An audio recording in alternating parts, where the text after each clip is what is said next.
జాతీయవాద జర్నలిజానికి అసలైన వేదిక నేషనలిస్ట్ హబ్ ని సబ్స్క్రైబ్ చేసుకోండి. నోటిఫికేషన్స్ కోసం బెల్ ఐకాన్ పై క్లిక్ చేయండి. నమస్తే. తమకు గిట్టని వారిని గుట్టుగా మట్టుబెట్టడం రష్యా పాలకులకి శరామామూలు వ్యవహారం. జోసెఫ్ స్టాలిన్ నుంచి వ్లాదిమిర్ పుతిన్ వరకు రష్యా అధ్యక్షులందరిపై హత్యారోపణలున్నాయి. హత్య చేయటం, సహజ మరణాలుగా, ప్రమాదాలుగా చిత్రీకరించడం రష్యా ప్రభుత్వంలో పరిపాటి. రష్యా ప్రతిపక్ష నేత, హక్కుల ఉద్యమ కార్యకర్త అలెక్సీ నవాల్నీ అనుమానాస్పద మృతి అనుమానం రేకెత్తిస్తోంది.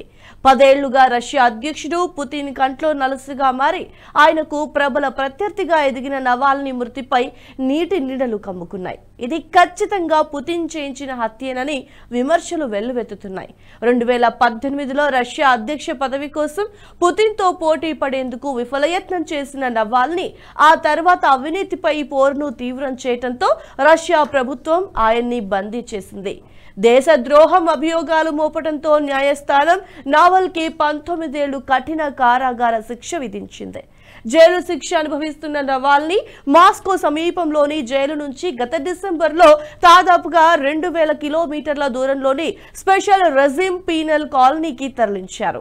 అతి శీతల ఆర్కిటిక్ ప్రాంతంలోని ఈ జైలు మొత్తం రష్యాలోనే అత్యంత కఠినమైనది.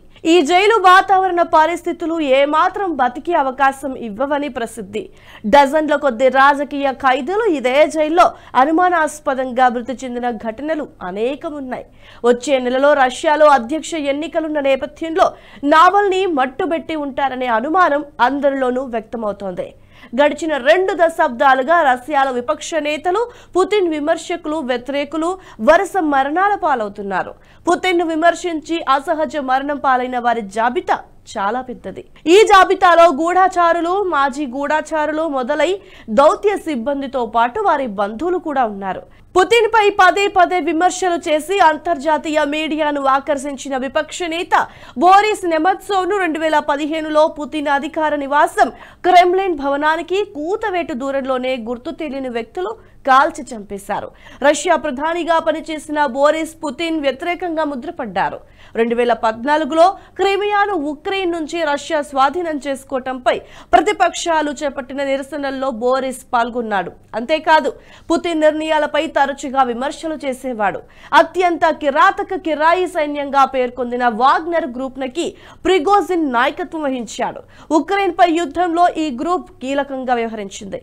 గతేడాది చివర్లో రష్యా సైనిక నాయకత్వంపై ప్రిగోజిన్ తిరుగుబాటు చేయటం సంచలనాన్ని సృష్టించింది. అయితే దీనిపై వెనక్కి తగ్గిన ఆయన బెలారస్ తో ఆశ్రయం పొందాడు. పుతిన్, ప్రిగోజిన్ మధ్య గొడవ సద్దుమణిగిందని బెలారస్ అధ్యక్షుడు అలెగ్జాండర్ లుకషెంకో అప్పట్లో ప్రకటించారు. ఆ తర్వాత కొద్ది రోజులకే ప్రిగోజిన్ విమాన ప్రమాదంలో మరణించాడు. రష్యా జర్నలిస్ట్ అన్నా పొలిటిస్కయా తన నివాసంలో ఉన్న సమయంలోనే 2006లో కొందరు దుండగులు అతి కిరాతకంగా హత్య చేశారు.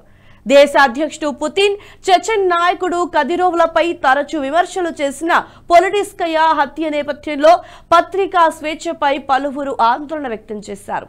ఉక్రెయిన్తో యుద్ధం విషయంలో పుతిన్ విభేదించిన రష్యన్లు భారత్లో అనుమానాస్పద రీతిలో మరణించడం అనేక అనుమానాలకు తావిచ్చింది. రష్యా వ్యాపారవేత్త ఎంపీ పావెల్ ఆంటోవ్ 2022 డిసెంబర్లో ఒడిశాలోని రాయగఢ పట్టణంలోని ఓ హోటల్లో మరణించారు. అంతకు కొద్ది రోజుల ముందు నౌకారంగ దిగ్గజ వ్యాపారవేత్త అలెగ్జాండర్ బుజెకోవ్ ఒక విందులో హఠాత్తుగా మరణించాడు. వీరంతా ఏదో ఒక సందర్భంలో పుతిన్ వైఖరిని ఖండించిన వారే. అనారోగ్యంతో ఆసుపత్రిలో చేరిన లుక్ ఆయిల్ చైర్మన్ రావిల్ మాగ్నోవ్ గది కిటికీ నుంచి దూకి ఆత్మహత్య చేసుకున్నాడు.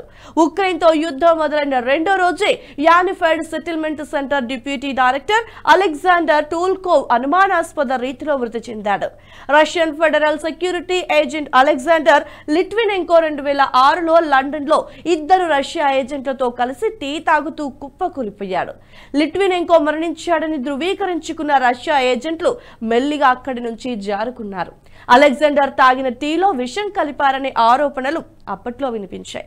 1999లో మాస్కో అపార్ట్మెంట్ బాంబు దాడులకి పుతిన్ కారణమని ఆరోపిస్తూ ప్రభుత్వ అవినీతిని ప్రశ్నించిన లిట్వినెంకోను పుతిన్ కి అత్యంత సన్నిహితుడిగా పేరున్న వ్యాపారి మనుషులే కాల్ చేశారనే ఆరోపణలు ఉన్నాయి. ఇక ఉక్రెయిన్తో యుద్ధం మొదలైన నాటి నుంచి పుతిన్ విమర్శకుల్లో 19 మంది ప్రాణాలు కోల్పోయినట్టుగా గణాంకాలు చెప్తున్నాయి.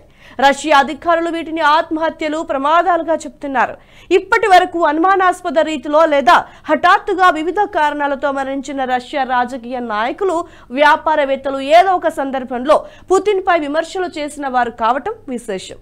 రష్యాలో అత్యంత ప్రమాదకరమైన జైలుగా పేరు పొందిన ఆర్కిటిక్ సర్కిల్ ప్రిజన్ పుతిన్ వ్యతిరేకుల అంతిమ ఆశ్రయంగా మారిందంటారు పరిశీలకులు.